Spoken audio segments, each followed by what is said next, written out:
everyone, welcome back. We're going to go through today's strength, which has some single arm strict press, some suitcase deadlifts, and single leg glute bridges. So for your strict press, you're going to start on one side. I always like to start with my non-dominant side.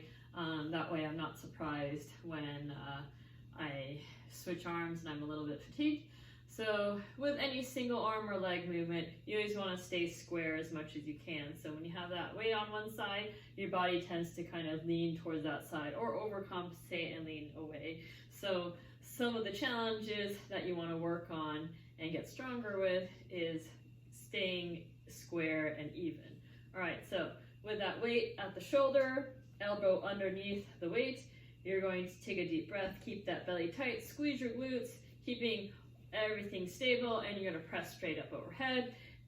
And depending on how heavy your object is, you're going to go for 6 to 12. All right, so if you just have like a light dumbbell, maybe you could go for those higher reps. And if it seems to be pretty heavy, you'll go for less. If it's really heavy, you could always use both arms to do a press. So for your suitcase deadlift, same thing as a strict press. You're on one side, so you really want to try to keep everything even, tight, not letting that weight bring you to one side or overcompensate and go to the other side. So part of that is working your core, keeping tight. With a suitcase deadlift, you may need a more narrow stance. If this was a kettlebell and it's big, you're going to be out here, and you don't want to be in that conventional deadlift stance. You're going to have to stand more narrow, and you don't necessarily have to touch the ground. So if you have some mobility restrictions, just go down to about mid shin, which is where you would pick up a deadlift if it were a barbell.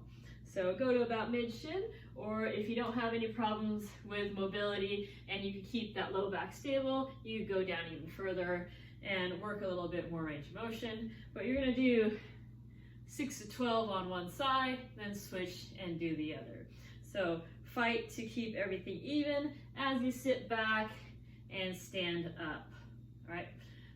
Again, if you just have one heavy object, you can just do a deadlift with both arms if you just have a heavy object or if it's bulky.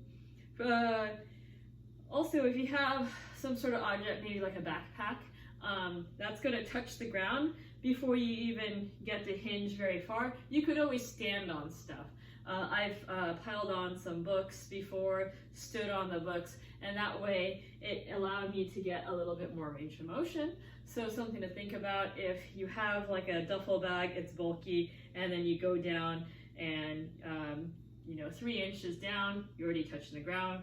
You may want to grab some books, something that's stable obviously, and then if you stand on that, you'll be able to go down lower into that deadlift. Right, so a few tips there for those suitcase deadlifts. And then we're going to move on to our last movement, the glute bridges. And now we're going to move into single leg glute bridges. So you're going to lie on the ground, have your knees bent. You remember you want your feet to be flat on the ground, not just digging your heels in, not just digging your toes in, but keeping that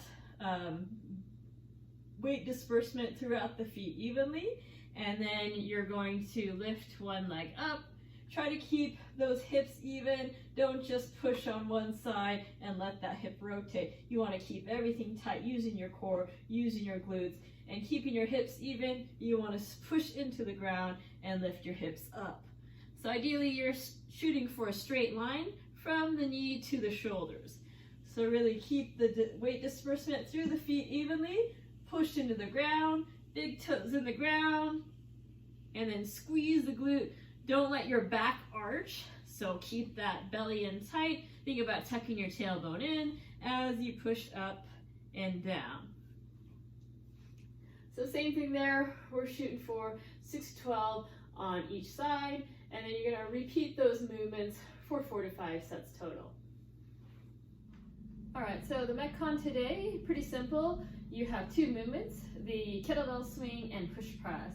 So the rep scheme goes 40, 30, 20, doing 40 kettlebell swings and push press, and then 30, and then 20. It should be somewhat of a quick burner. We did a lot of kind of a longer workout yesterday, So today should be a little bit quicker,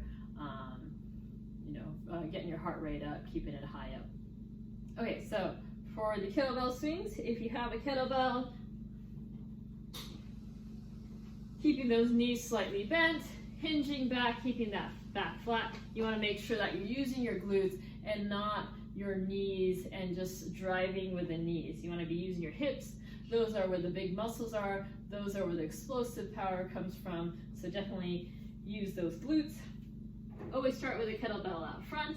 You're going to swing it through, keeping it tight, and then going all the way overhead, full extension. You could also do that with a dumbbell.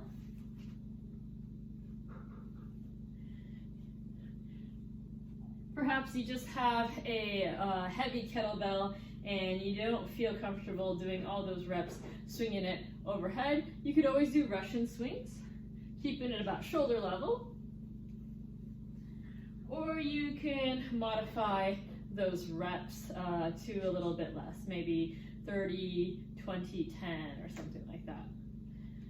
Okay, another option is if you just have two light objects, maybe you have two light dumbbells or you have two water jugs, you could always do what's called a ski swing. You're going to need a little bit more narrow stance than the kettlebell swing.